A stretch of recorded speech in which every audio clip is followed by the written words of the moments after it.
Well, well, for this episode, we're here with the pizza boy himself, the leader of the RXT gang, none other than Massi Piffaretti. Hello. How we doing, guys? How we doing?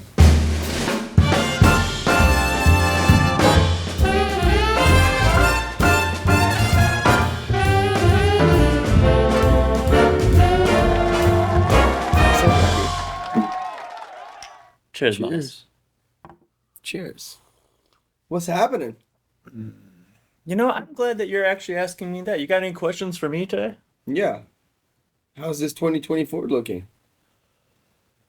Super amped. Well, tell me. Super amped. We had a couple really cool nights out on the bi-level, something special in the woods. Really pumped. But the reason of this conversation isn't talking about myself. It's getting down to the nitty gritty. My good friend here. So let's kick it off. You know, brother. Massi, you know, a lot of wakeboarders I can kick off, say, you know, how'd you start wakeboarding, all this type of stuff. I don't want to know that, really. Well, maybe we'll get to that. What I want to talk about is, you know, in wakeboarding history, I don't think there has been a rider that has brought the talent and artistic flair, a mix of fashion into wakeboarding and made it feel so fun and organic as you have. And, you know, being from Italy and Lake Como and just your whole vibe, like when you look at your path in wakeboarding and what you've already brought, like, and like some of these like really cool Italian out of the industry people you're working with, like when you're a kid, like I just want to know, like, where does that come from and how did it all happen like that? I mean, it's refreshing to see, and I the cool thing is I never know what you're gonna do next, and I love it. First of all, thank you so much. It's always a pleasure in hearing these nice words coming out of you. I think it's just a little bit like my personality just kind of carries on through with what I do. You know, wakeboarding is like kind of like how I express myself. I think I would say I found like this spot where I knew I was kind of like relevant, and like I knew I was good at doing that, and it was just putting like a little different flair twist on tricks and stuff like that, and that was what made me happy. Like when I was a kid, I used to just go out there and like land one new trick and then on to the next. Like I didn't care about getting it consistent. I care about landing them all. Right. You know what I mean? And then just, I don't know. And then like, you know, moving over here was huge too. Like seeing like the two different cultures, and I really wanted to like kind of stay true to the roots, and like, you know, I like to have people smiling and having a good time. And when people are having a good time, I'm having a good time because people smiling just make me happy. So yeah, I'm just like a bit of a people pleaser, dude. When people are happy and stoked, that's when I feel my element. I feel good. I feel great, and yeah. And now we're here. Well, you definitely bring a vibe that makes people happy. It makes it easy to be happy around you because, I mean, look at you. For sure. Also, sometimes it's like also like putting yourself in, you know, other people's perspective, and like I think like one thing that I've always wanted to like carry through with my work ethic is like, you know, I came over to the States, I saw how you guys did everything, and like that was my dream, you know, get to meet you guys and how you guys operate. And then, you know, at one point I asked myself a question, is like, why there's not that many new guys like coming onto the teams when I you know, I was still running in juniors and like trying to move my way out to the pros. And like, you know, just hanging with like you, Park, Watson, Danny, and all the guys, Jimmy, Adam. I don't know, it just showed me how you guys handle things, how you guys handle shoots and like all this tough situation. And with any other sponsor person or somebody that is interested of working with me, I just always try to like kind of like also direct a little bit, because like these people are not from the industry, and sometimes you can find Right. yourself filming with people that have no idea what wakeboarding is all about, and like sometimes it's frustrating because they want you to do things Right. many times and this and that. But like I think like that's another cool part, like like I mean, when you go to a shoot and you actually tell also the cameraman well to be and like how to help out, and I think it's even a bigger a bigger add to your bag as your work ethic and moving forward, and just just kind of be directing and trying to be aware of what kind of content or what kind of project is coming out. It's you're the writers, so you want to make it really relevant for the wakeboard industry as well, not just like, oh, it's another clip, I'll just do whatever they ask me for. I'm Right. kind of like passionate of what I do and what I put out, and yeah. Yeah, I was talking to Ty about this, about your guys' whole approach of, I mean, Massi, you yourself, I feel like, I mean, completely changed the wake game on your outlook on rewinds and redoing old tricks with new flair, and just really looked at wakeboarding from such a different, refreshing perspective. Like, I remember when you first started coming out riding, and like you were just, you know, doing things differently and doing, a really great rider. But then all of a sudden you hit this stride where all of a sudden you just like any kind of rules that people perceived wakeboarding having, you freaking took the top of the box off and just opened her up, and all of a sudden all this fresh, innovative, and it wasn't innovation in I need to add an extra 180 into something. It was completely redefining what was possible and how you made a trick look. And with that, the aesthetic that you brought with what you were wearing, how you're acting on the water, completely changed the way this whole new era is looking at wakeboarding, from contests to free riding. I mean, I know I just went off on a tangent about this, but is it something that like just like was this just in you and it came out because you reached a point of maturity in your riding where this vibration came out of you, or is it something that you were like, this is my plan to happen? I mean, it kind of came a little bit with everything, growing up, like kind of like finding myself and like kind of, just trying to put on a vibe, trying to be a little bit different. Like don't worry about like, whatever people think of you and whatnot. Just I always I said it, like I've always want to make a mark in the sport. Like I want to be remembered. Like I want to be a legend. Like I do. Like that was my dream since a kid. And then sometimes just doing things while I wear this different cool fun outfits is just makes me feel good, makes me feel happy in my element, in my place. And I know I look like sometimes like a kook, but like No, I don't. that's what I go for sometimes. It's Dude, like an ironic, fun, like way of like being. And I think that just kind of like came naturally. And like obviously like you know with Italy being so big into fashions and having a lot of friends in the fashion, like opened up like the world a little bit more too, of like creating like pretty cool like designs and little pieces. Like for example, this is my custom shirt with this brand called AFP. It's called A Few Pieces. and it's We pizza. got a pizza on the inside. I The love button that. up's got like two pizza collar.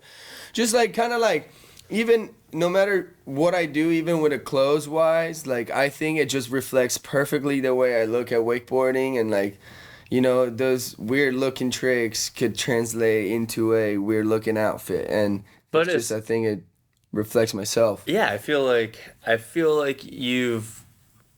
like you've touched into a different world that I don't think a lot of wakeboarders have really understand or even have the ability to touch into making your wakeboarding a fashionable art form that ties into a higher level of like you were saying, Italy in fashion. Like you're connecting it to things that are For sure, you can always connect it. Try to like always trying to. I'm always trying to think how can I get like a almost like a different crowd involved as well in the writing and like at home we have a bunch of like friends that they're all into that world and absolutely love writing and I think just like try to bring more audience as possible and try to like 100%.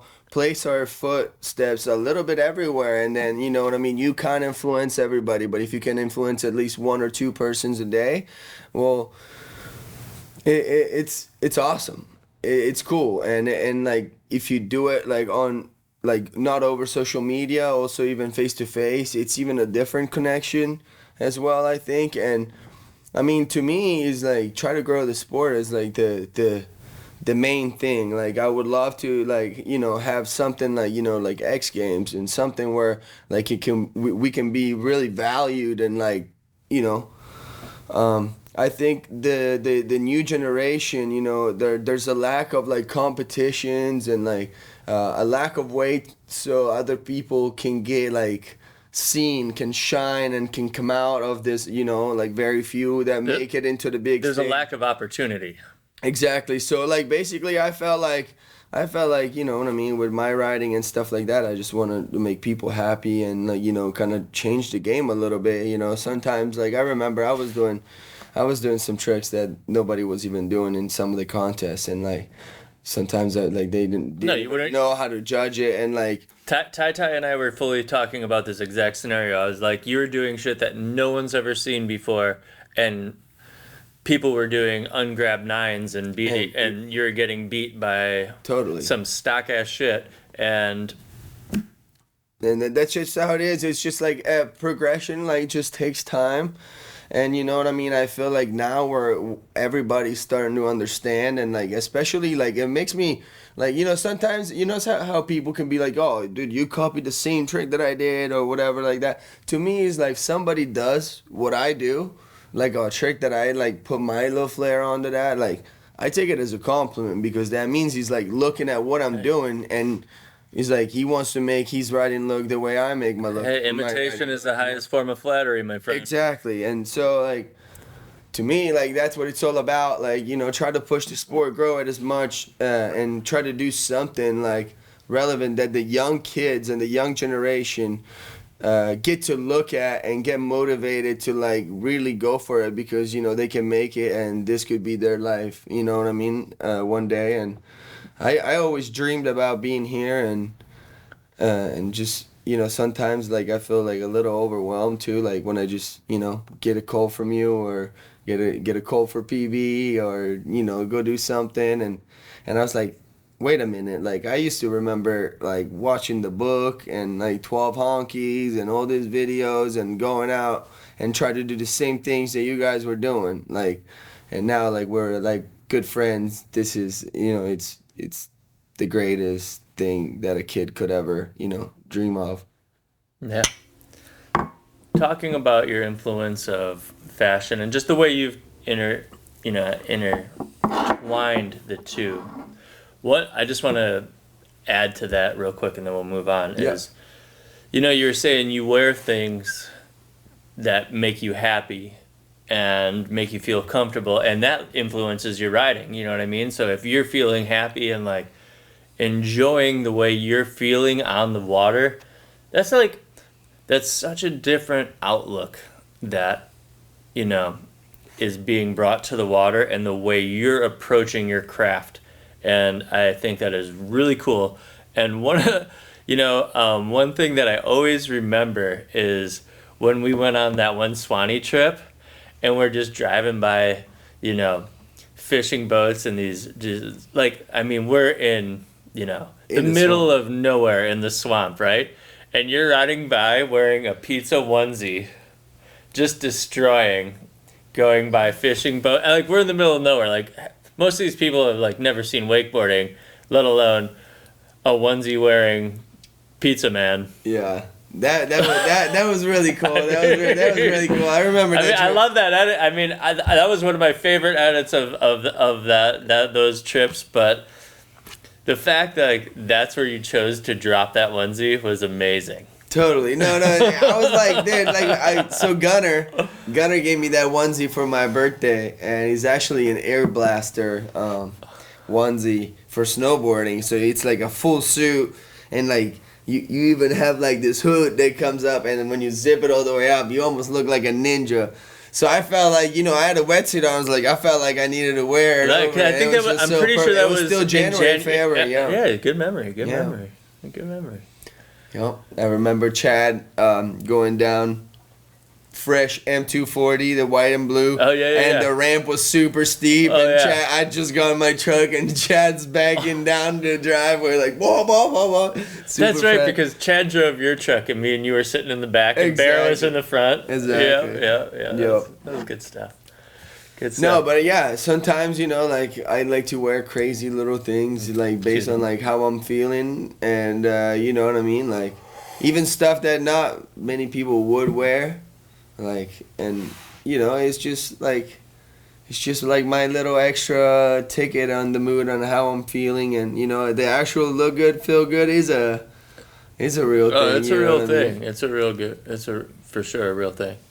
Okay, let's change gears a little bit. Okay. So, the RXT dropped in a time of wakeboarding when the pro model world was so stagnant and almost dead. Like, it was a package world. The high-end world was hurting, right?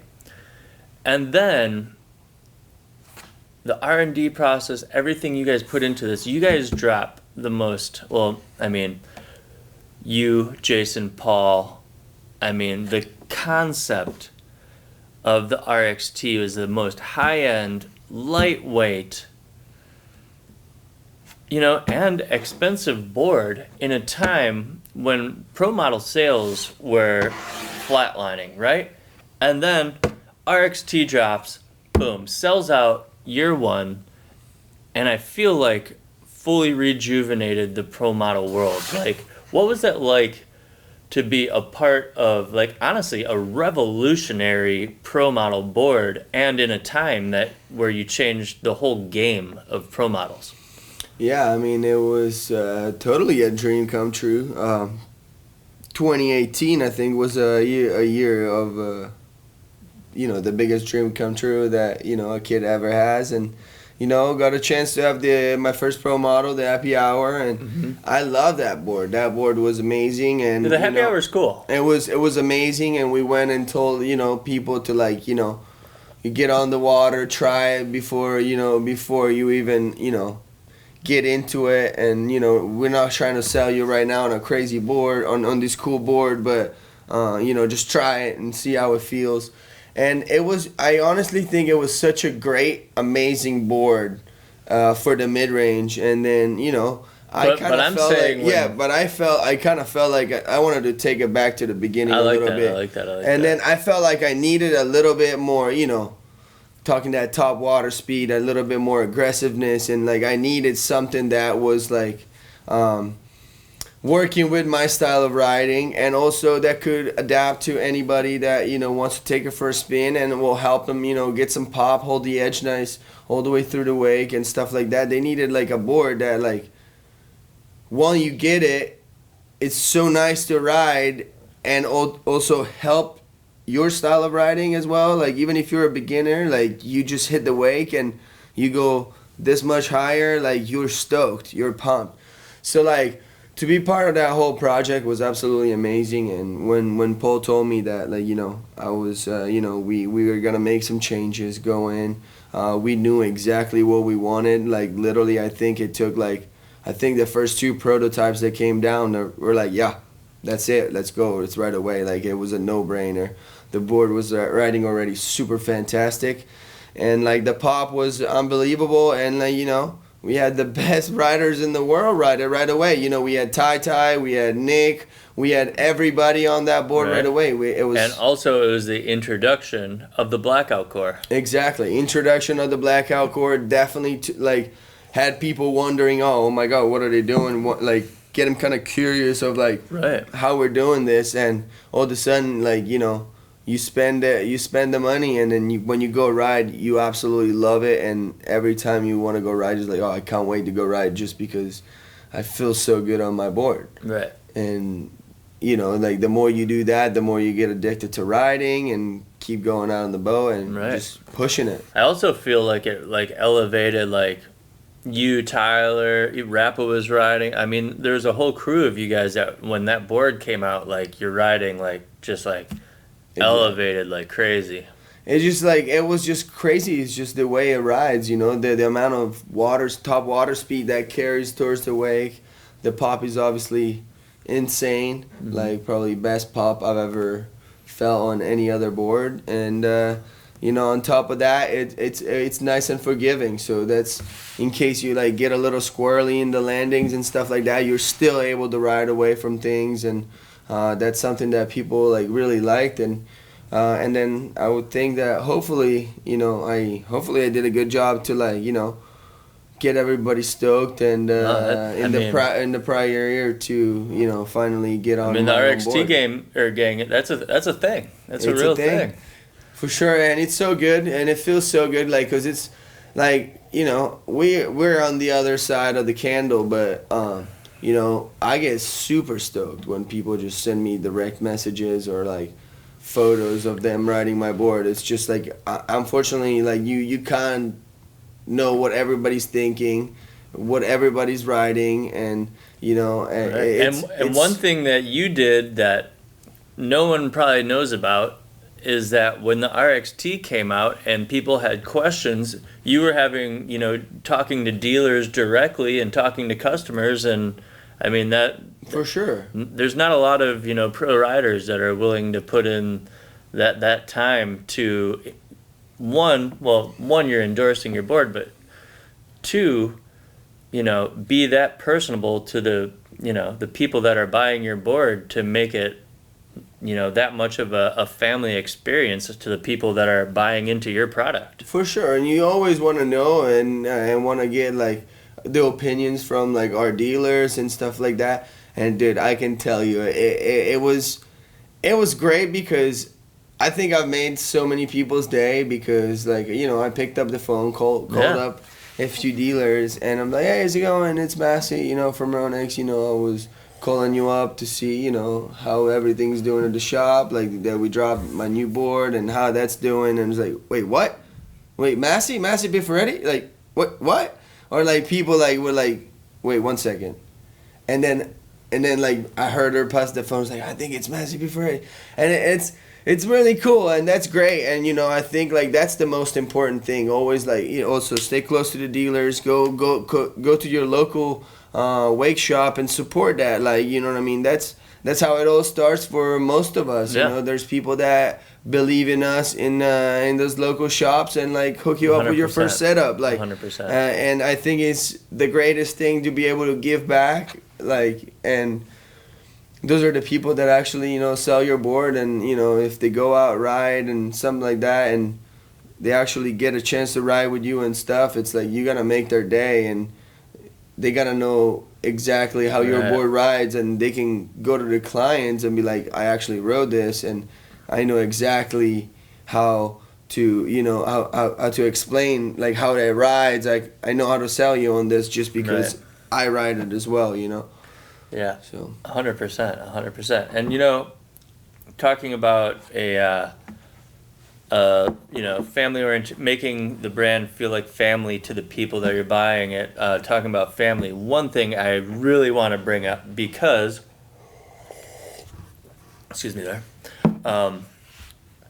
one thing I need to talk about, because it's literally one of Joy and I's, my wife Joy, we love watching your Instagram during Christmas when you are at home with your family, and for a month straight there's like 30 people at a table singing songs, drinking wine, freaking charcuterie everywhere, cheese, pizza, pastas. I mean, and it is just seems like the most epic celebration, and everyone's dancing, your uncle's dancing, your mom, your dad, everyone's yelling in Italian, spilling wine.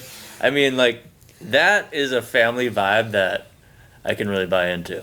Oh ragazzi, non vi arrabbiate, ma adesso devo dire un paio di storie. Vi voglio bene, ragazzi. No, my family is absolutely amazing. My family is absolutely amazing. First of all, without them, I wouldn't be anywhere. They were my very first supporters. Like, they support me, like, literally, like, always. And, like, you know, my dad, like, no matter what, when I was snowboarding, he was there. You know, when I was wakeboarding, he was there to help me out to go on a trip or do this and that. And, like, if it was sports, he was 100% in. If it was candy or something else, I go to mom. You know? But anyways, like, yeah, no, they were amazing. Like, you know the funniest thing? Like, my dad wakeboarded, like, 2 times or 3 times. 1 time at home and, like, 2 times at Lake Ronix. And, so yeah, they were never like super, you know, into wakeboarding or snowboarding. Like, yeah, we would go skiing, you know, maybe a week out of the year and stuff like that. But they really believed that, you know, any sport that I wanted to do, they thought the sport is the route. Sport is the way to go. And so my cousin was actually the best rider in Italy. So that's how I started, you know, riding and stuff like that, just because it was unbelievable. And I remember that he used to be in 8th grade, and he was like traveling to like South Africa and all these places to go wakeboard. I'm like, when I'm in 8th grade, I want to be doing the same thing. You know what I mean? And and then like at one point, I remember, I think it was in like 6th grade. I was like, I don't know if I'll be able to like be that good like my cousin at that time. But when 8th grade came, like the national team like picked me up. I was a boy. I was in the boys division. They took me out for my very first, you know, overseas trip, and I loved it.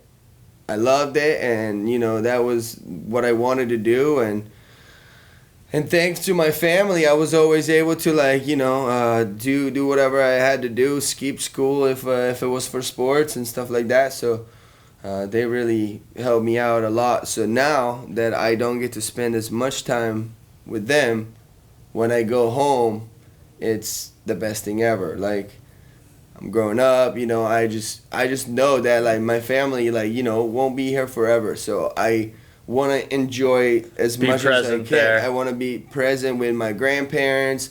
I want to be present like with my cousins for the newborns and that's huge. And the fam. Like, you know, think about it. I'm an only child that, you know, told his mom that he wanted to move to America at 16 years old. And, you know, you can only think, well, my mom, like, how she took it. She's like, I don't want to destroy his dream just because I want to keep him here for myself or something like that.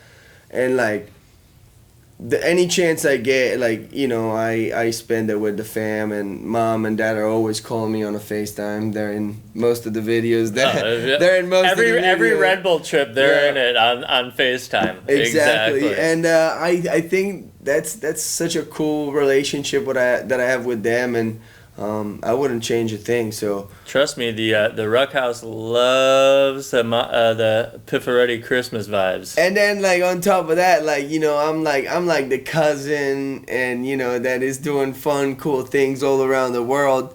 So I get back, and of course I gotta make my rounds. You know, I gotta go see everybody. Like, my mom is one of 4. Yeah. So, and, you know, my other uncles mostly have 2-3 kids. My mom is the only one that has 1 child. Right. And so we're a pretty big family. So, like, we decided. Oh, I know, that's what I'm saying. Every single table has like 30 people there. We decide who's gonna host Christmas, and, like, we basically all show up. Everybody's bringing food. Like, my aunt, like, their hotel is closed, and they reopen up just the kitchen to cook, like, full Christmas dinner. That's amazing. Like, everybody shows up with, like, 7-8 bottles of wine, and, like, some of them are like 2-3 liters, and I'm like, how are we even gonna fit this? And like, I swear, dude. So we open it up with like this nice giant, like, you know, charcuterie, like a little buffet. Yeah. And like at least 5-6 bottles just go right away, right? And then we just like keep on eating, like, you know, the food starts coming out. We get to the bottom and then we're like all at the table about to collapse, and like, you know, dad and uncle will like take a little nap at the table or right there by the couch. And then, you know, us cousin, you know, we keep on having a few drinks, this and that. And then as soon as they wake up, we sit back down and we keep going. Like, and then we go straight into dinner. Dessert? We go straight into dinner. Oh, that's into dinner. Because we do lunch and dinner. So we start at like 1 and then keep going to like 5. Then take a little bit of a break, and then my aunt opens it back up at like 7:38 with like some soup, some tortellini, and stuff like that, and we just go hammer again, and then until we just like, you know, can't do it anymore, and then we just all sleep at whoever had hosted Christmas. I love that. And then the next day we have it with other, you know, like family members. Oh, it's like it doesn't stop until New Year's. No, that's what I'm saying. It's like a month of celebrating that we just watch, and I look forward to it every single year. And I'm trying to like keep it kind of like low key, because I'm like, if I post it too much, I'm like, people gonna start thinking my family's an alcoholic. But like the funniest thing is like that we like think about at like 3 or 4 houses like together. Yeah. So like my house is here. We have a tavern that we all share right here. My other uncle's here. My cousin's down here. So like we're all together. So, you know, sometimes like in Italy we call it an aperitivo, like a pre-dinner cocktail, right? And like sometimes like, you know, somebody calls on the house phone. It's like, hey guys, an aperitivo? You guys want to come over? And it was like, all right. So then we go over. Mom is like starting to cook a little bit. We go over with a couple bottles, and then the other guys all come over with a couple bottles, and then like you drink 3-4 bottles divided, you know, by everybody there, and then you just like, all right, let's just eat here. You know what I mean? Because like you don't want to go back to the house and eat what mom cooked because it's too much. So then mom gets always pissed because he's like, well, you know, like I'm cooking. Like if I would have known that we would have just stayed over there and just ate over there, like. So she goes back and picks it up and brings it to whoever's house we are, and so it's that's how it is every day. Like I'm planning on landing on the 17th of April. I already know like 3 of me and 2 of my cousins are in April. So yeah, we come back and it's definitely gonna be a little celebration with the fam, but that's great, dude. We talk about everything. We talk about, you know, work. We talk about experiences. Talking about growing up, and like that's probably like the thing that I miss the most. You know, I came over here in America by myself. By myself. Like I had no idea how to pay taxes. I had no idea how to like, you know, call for insurance, or no idea how to get my license. Like, you know, and I went from a world when like my mom and dad weren't home. If I needed to do something, I could go over my cousin or my aunt, and they could give me an advice on how to do it. So like I think moving over here at such a young age, it just kind of opened me up to like become an adult way earlier, and you know, so that's why I'm still a little bit of a kid sometimes, because that's amazing. I love it. I had to become an adult too early, you know. No, that's amazing, Mas. Love Cheers. it. Love it. All right. Want to wrap it up with one more little thing. Absolutely. I would like you to tell your favorite Chad Sharp story. I haven't done this with anyone else. Only you, Massi. Only you get to tell your favorite Chad Sharp story, and that's it. All right. Then we're wrapping her up. Favorite Chad Sharp stories. We are in Punta Cana. We are in Punta Cana. Okay, I like where this is going. Special event. I like where this is special going. weekend for me. Later on that weekend, ended up getting my first dub. On the WWA. Down there. I It was remember. absolutely amazing. Remember that, you know, we're at the cable. Oh, I think I know where this is going. We're at the cable, and we just, like, you know, I just decided that I was going to do the cable comp. But I've been there for like 30 minutes. And they're waiting on Chad. They're waiting on Chad to run, you know, like, because he was like, I don't know if he was supposed to judge and film drone or whatever. That's when 3DI was still around. Oh, yeah, I remember that. So then, like, the contest is running a little late just because, like, we're missing Chad. And all of a sudden, you see this truck coming in super fast, right? And there was this tiny one-seater jet ski. I'm talking about, this thing was like, it was like a mini. Yeah. Like a mini jet ski, right? Chad comes flying out knowing that he's late for the cable contest. And all the judges are already posted up on the island. So Chad just runs towards the dock like, let me go, I gotta judge. I don't know how we're looking, but we're just looking at each other like, all right, well, Chad is a little bit of a small jet ski, you know? And he's like, oh, no problem. Hops on the jet ski, starts getting a little wobbly, and he, like, as soon as he gets off the dock, and all of a sudden, he's got his big old drone backpack, fresh drone. He was so pumped on his new drone. And it goes, swerve to the left, swerve to the right, swerve to the left, pick up some more speed, swerve to the right, more speed, BAM! In the water with his brand new drone, and I loved it. I was like, dude, I was dying. Like, I couldn't believe it. It was just amazing. That's one of my favorite ones. Yeah, and then I think that same weekend there was another one. He was driving the contest, and we were just, you know, hanging out, you know, having a few drinks at the bar, and it was Travis Pastrana's birthday, and we're about to go to Cocobongo, and there's a whole bus. Oh, yeah. And Bryant comes down and is like, Chad, you're not going to Cocobongo. We got to go. I'm taking you to bed. So, bro, think about this. This is in the Dominican Republic. I've been there with you. Brian takes Chad in his room, right? Comes back down. We're all on the bus.